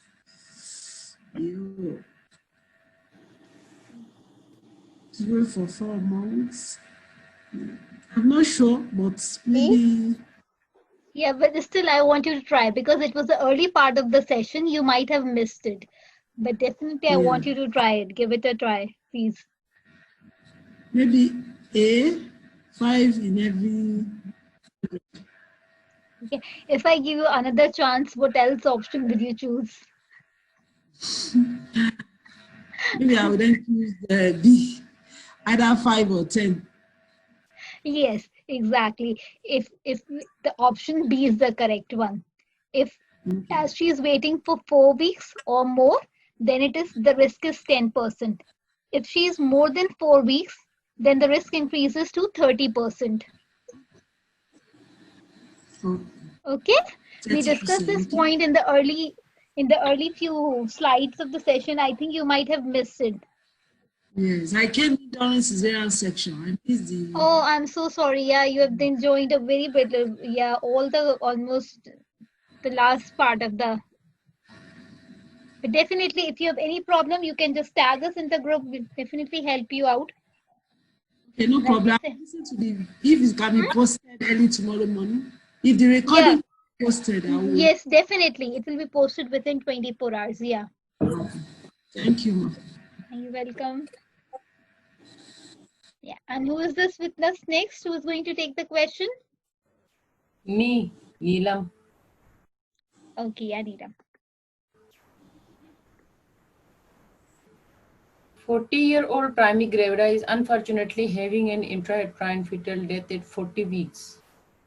Cervical examination shows Bishop score of 2. She is worried about the side effects of method of induction. What is the most cost-effective method of induction? Misoprostol, Prostin, balloon catheter. A. Yes. Why not Prostin? You give Prostin to your patients in the clinic, don't you? Prostin is costly. Costly. So they are most cost-effective. So it is the yes. But in Pakistan, it is either balloon catheter as well, even less costly. Yeah, but yeah, but what are they saying in the question? Look at the question. Bishop score is 2. And they are saying it is IUFD baby. In IUFD baby, we never use Prostin. We always use Prostin, misoprostol. Misoprostol, eh? Yeah, your answer was right. Your explanation is also right that cost effective is misoprostol. But the other reason in this question is that the baby is IUFD. So we go for misoprostol. Yeah, we don't give misoprostol in case of IUFD babies. Yeah. Thank you. Thank you. Hello, Mark. I have a question. Yes. What is the effect of mifepristone for IUFD? What will it do? Sorry, may I repeat your? Can you repeat your question, please? My questions, there are 2 questions. Do we give mifepristone for IUFD? And if we give, what is the mechanism of action? Okay. Yes. For me, your question is excellent. Basically, mifepristone, it's an anti-progesterone drug. What it causes? We give this mifepristone in cases of unscarred uterus and also in cases of a scarred uterus. Basically, what it does is, as it is an anti-progesterone drug, it causes the duration of the labor to be shortened by about 7 hours. That is the reason we give mifepristone. Now, in terms of doses, if we talk in terms of unscarred uterus, the dose is 200 milligram of mifepristone. Along with that, we give misoprostol as well. But if it is a 200 milligram mifepristone, yeah. 200 milligram. But if it is a scarred uterus, then we give her either 600 milligram of mifepristone OD for 2 days, or the other option is you can give mifepristone 200 milligrams 3 times a day for 2 days. Clear? Clear. All right, thank you. Excuse me, madam, I have one question. Hmm? Madam, as we already talked that in case of intrauterine fetal death, so preferably we are going to give misoprostol, like in context of it's cheap and cost is less as compared to the Prestone, and we can like have a dose 25, 50 this. So while as compared to the this PGE2 like prostaglandin, if in case we don't have this misoprostol and we give this prostaglandin in case of IUD baby, so then is there any big risk, or so why we are not preferring the prostaglandin E2? Because it's one of the contraindications. You can't give in live babies. The Prestone. No, madam, the Prestone we are giving in live babies like this glandin and prostaglandin. Yes. But if it's IUD baby and if we give this Prestone to IUD baby, so only this cost is the the cost is the major factor. Therefore, we are preferring prostaglandin even like misoprostol, or is there any other hyperstimulation? Yes, because of the side effects as well. Like it can cause hyperstimulation, and sometimes what can happen, the use of the drug, the drug that is manufactured, the misoprostol, the Prestone, it is not manufactured for IUFD purpose. It is it is basically made for the live babies. That is why. Okay, madam. Thank you. Okay, you're welcome. And secondly, effectiveness or success rate of misoprostol is more as compared to Prestone. Yeah. In IUD. IUFD, yeah. Okay, thank you. Yeah, thank you. Do we have Dr. Bhaskar here? Dr. Bhaskar, I want you to do the next question for us, please. Because I can see that you haven't done any question for today. Actually, I was totally unprepared today. Actually, I just got the mail, the information at the last moment, so I just joined in the middle. All right, I read earlier, but I was totally unprepared. Means I couldn't read these topics today. That's why I could not raise any. I'm so sorry for that, but still I want you to give a try. Just a trial and error. We can give it as a trial and error, okay? Sure. Thank you. Yeah.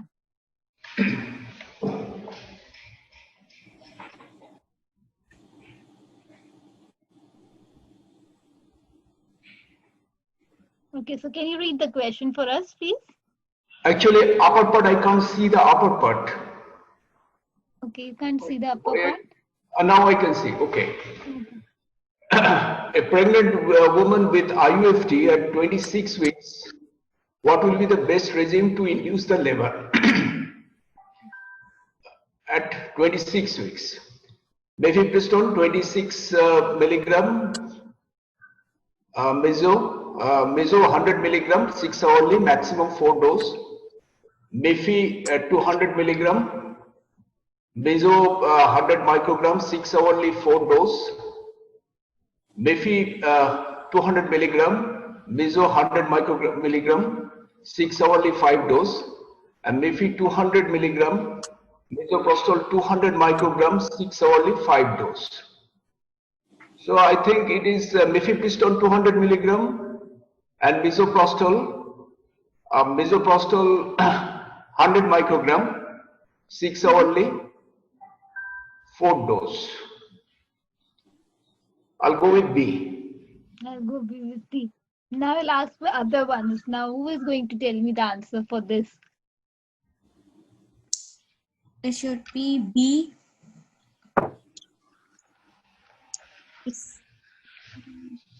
Because in option A they are showing 100 milligrams, so we will exclude this.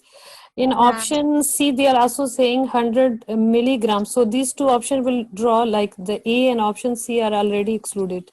So we have option B and D In B, they say mifepristone 200, misoprostol 100 micrograms 6 hourly 4 days. And while in D, they say mifepristone 200 milligram and misoprostol 200 micrograms. So, madam, B is Yes, preferably. excellent, excellent, Noor. Yeah, you very rightly pick up milligram and the microgram. The question I write it this way was just to make you realize that milligram and microgram has very much importance. Yeah, and excellent. Yes, Dr. Prakash, you were also even right. Sorry, am I pronouncing your name in a correct way? Hello, Ma. Can I ask a question? Yes. Is at what gestational age do you give misoprostol at a dose of 25 to 50 microgram? At what After 26 weeks. That you give 25 to 50 microgram? Yes. Yeah. Up to 24 hours you can give. No, I mean the gestational age. At what gestational age? Yeah, after 26, after 27 plus 0 weeks, you can give misoprostol of 25 to 50 micrograms. After 27 weeks? From 27 plus 0 weeks. Okay, from 27 to... So plus if less than 27, then we give 100 microgram. Yeah. Right? Okay, thank you. No problem. Okay, who's going to take the next one? I hope no one is missing. Has everyone done each one by one? Dr. Sidra, can you take the question, please? I haven't seen Sidra taking any question since. This is question number 15. Okay. Okay. Same question. Yeah. No, it's different question. This is 16, yeah. Yeah. This is for Dr. Sidra. Okay, ma'am. Please wait. Actually, everyone is sleeping around me, so I have to come out. Oh, I'm so sorry. So I'm out. A 27-year-old patient is referred to hospital due to cessation of fetal movements at 30 weeks gestation.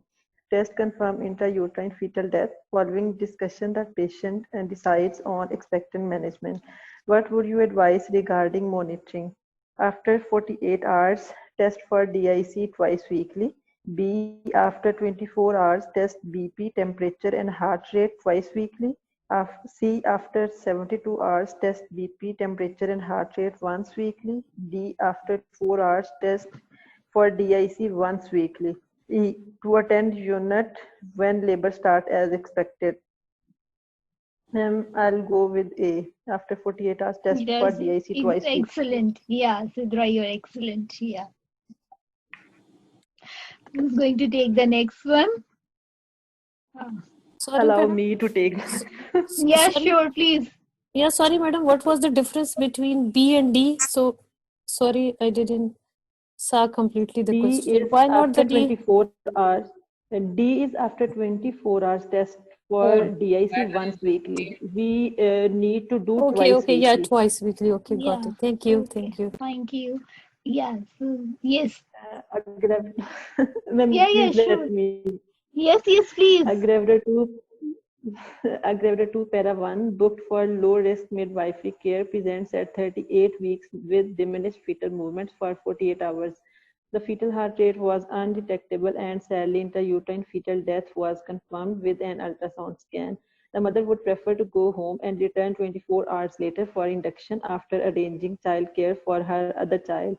Her blood group is BRHD negative. What would you advise? A, advise 200 milligram of mifepristone and then allow to go home. B, advise a Clehort test and administer anti-RHD gamma globulin and allow to go home. C, advise Clehort test to detect fetal-maternal hemorrhage and allow to go home. D. Advise against going home. E. Allow her to go home. She's at 38 weeks, ma'am. I'll go with B. Yes, exactly. You're very right. We'll give her the Clear test and administer NTD for her. Excellent.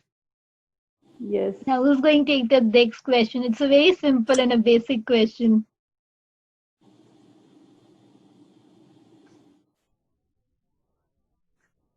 Me, ma'am. Yeah, sure.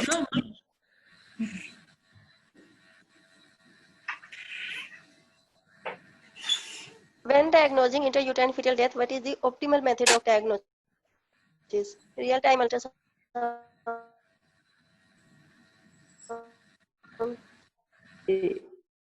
A, yes, exactly. A is the method of choice to diagnose IUFT. And who is going to take the next question? Ma'am, I will take the next question. Yeah. Next. Question 19. Induction of labor should not be offered if option A, multipara 39 weeks, breech presentation, ECV failed, wanting a vaginal birth. B, primi gravida 34 week, PPROM for 1 week, clinically stable on oral erythromycin, no signs of chorioamnionitis. C option, primi gravida 37 weeks, sphere FGR with reduced amniotic fluid and suspicious CTG. Primi gravida 40 weeks, uneventful pregnancy so far, request induction of labor as her partner is moving abroad. E option, primi gravida 41 week, AGA fetus, maternal perception of reduced fetal movements, but normal amniotic fluid, normal CTG. Which induction should not be? I think A option, multipara 39 week breech presentation, ECV failed, and wanting a vaginal, no. See, ma'am. See, 1 minute. It's Primi C. gravida 37 weeks, sphere FGR and reduced amniotic. Ma'am, C option. Yes, C is the right option. It's C option. Because C. in FGR, and she's also having suspicious CTG with Sphere FGR yeah. and suspicious CTG. So definitely we'll go for an immediate delivery by cesarean section for her. But we do not induce multipara with breech presentation as well. ECV failed. But she is wanting a wanting vaginal, a vaginal birth. delivery. She herself is requesting for a vaginal birth.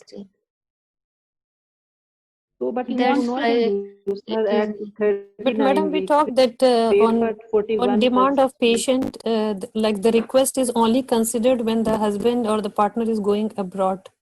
Yeah, so the question says induction labor should not be offered. Yes, madam, I got the question, but I'm just comparing the option A with the D. Like we talked already that only on social demand or either patient demand is the only indication when husband is in armed forces and moving abroad, and the woman is 40 weeks, then we can consider that patient. Yeah. But as compared to the option A, she is multi and 39 week breech presentation. In breech, we are not going to give the induction. But here the ECV is failed and she want a vaginal birth. So then we can go. Yes, definitely. we can go for. But not at 39, but we will wait for 40. No, that is her choice. Maybe she wants to. That they haven't mentioned that she will have the vaginal birth now or not. They are not saying this. That vaginal birth at what gestation age? They are not mentioning this in the question. They are saying that she wants vaginal birth at what gestation age? No, they are not saying anything with regards to that. Clear? Okay, madam. Yes, ma'am. Okay. Who's going to take the last question? Me, Neelam. Okay, Neelam. 42 years old, second gravida, 39 weeks gestation, had prior emergency C-section due to fetal distress 3 years earlier. She is keen to give birth vaginally, requesting induction of labor. What is the most appropriate method minimizing risk of uterine rupture? amniotomy and oxytocin, dinoprostol, misoprostol, oxytocin alone, and trans-cervical Foley's catheter. Amniotomy. It's dinoprostol.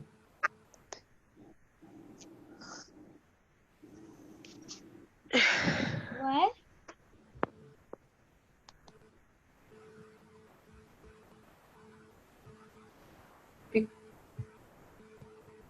Because misoprostol is not for previous cesarean sections. Oxytocin will also increase risk of They're cesarean. asking what is the most Failure rate. appropriate method in a previous scar. What do you do What in is your the most practice? appropriate method of minimizing risk of madam. intracranial? So it is For me- amniotomy and oxytocin. It's Because E. every drug have a risk factor for rupture. Either is oxytocin, dinoprostol, misoprostol. Only this transcervical Foley's catheter Yes. is risk more with Foley's infection. catheter. Yes. With It's a infection. non-pharmacological method. But yeah, I was thinking, but it was not included in guidelines. That's why I skipped this. No, they are saying really. Look, it was not it's a included in the common sense guideline, but it says Yeah, what is the minimizing the risk of rupture. Yeah, So all yeah, they you're cause right. rupture. But it was a very common sense question. Ma'am, this is included in guideline of VBAC. Yes. No, Yeah, no, it definitely. is included in guideline of VBAC. Transfer Foley's But in catheter is practically included. we are doing this E. In practically we are doing this E. Yeah, that is why you have to mark E. Yeah, sorry. No problem. Yeah, you learned it today. That's good for me. But it's too Yeah. late in Malaysia, so Yeah, I'm still 90%. It's 4 o'clock morning. Oh, I'm Because so sorry. if the person who is reading the question, there are more chances we do a mistake. If the other person just observing, then that time I think there is less chance. So it's like to come on the stage is little hard. Yes. Even It's- we can make a simple thing in mistake. Yeah, but this will happen in exam as well. Yeah, that is true. why. That is why. We are doing practice here, not to do this mistake in the exam. Yeah, exactly. We're here to practice and make ourselves all the clear all your confusions, whatever you have. Ask Yeah. in the group at any time. Tag me just tag me, and I'll be able to answer you all your questions. Oh, Dr. Aksa, thank you, madam. is it? It will be Dr. Aksa. It will be more feasible if we will have a 5-minute break in between. As Okay, next. Yeah, it next was- time we can do that. Yeah, sure. Next time you could have told me in between. Definitely we could have done that. Yeah, but next time we'll do it. Make sure we'll do that. Thank you. Any other feedback from anyone? If it will be started at 8 p.m. so that it will be finishing earlier. Okay. Inshallah, yeah, we'll try to start at 8. It will be very opportunity. Is a beautiful opportunity for me. It's very too late for me because we are 3 hours ahead of Pakistan and Indian time, so it's very late for me. It's 4 o'clock. Definitely. Yeah, I'm so sorry for that, but definitely, No, it's inshallah, not. I'll try to make it. No, ma'am, you shouldn't be sorry, but it's for us. So if it is possible to start early, it will be good for Yeah, me. yeah, and- definitely we'll try. Yeah, definitely we'll go. Try to do Thank that. you. Thank you so much. Thank you so Very much, good Dr. session. Aksa. Very good session. Thank you. Thank you. Dr. Okay, Aksa, take what care. is the We'll try topic to for post the tomorrow? questions as much as in the groups, definitely, so that we can practice more and more. And I will also be posting in the group questions. Dr. Aksa, what is the topic for tomorrow? Topic for tomorrow, you don't have the schedule with you? No, I did not receive. All of a sudden, I just got it today. That's why I'm asking so I'm many. so sorry. I'll just let you know just now. Just give me. Would be better if I know the topic, because if I can read up. Yeah, sure. Definitely. It is very important that you must know the topics.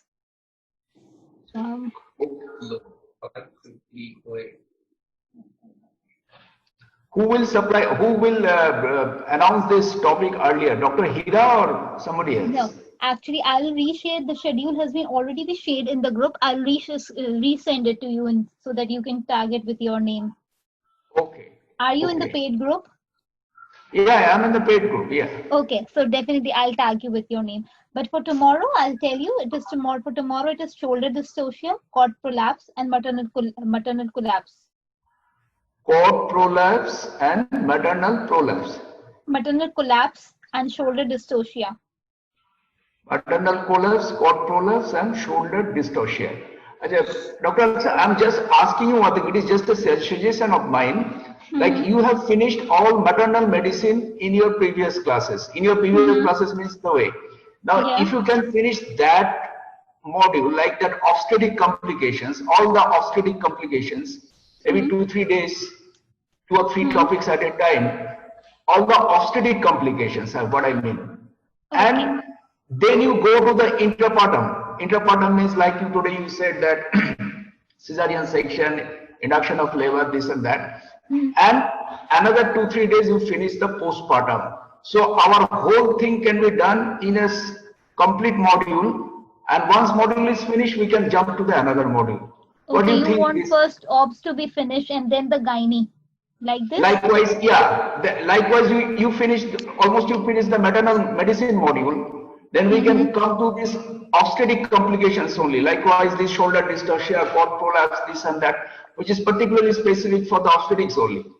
Then you come into the intrapartum module and then go to the postpartum module. I think in 1 or 2 days, 3 days, if you can make a target and finish all the things, it will be easy to pack up everything in the brain.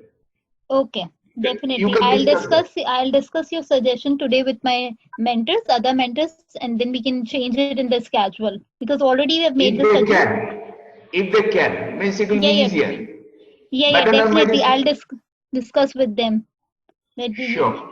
It would be very helpful for us. Yeah, no problem. Yeah, definitely. Anyways, it's okay for us. Yeah. Thank you.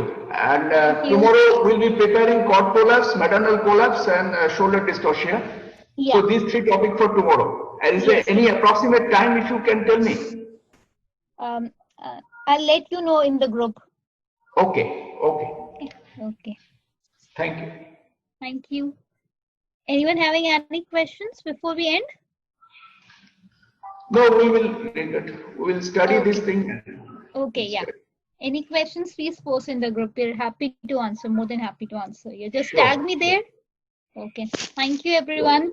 Thank you so much. Thank you. Thank you, ma'am. Thank you. Take care. Good night.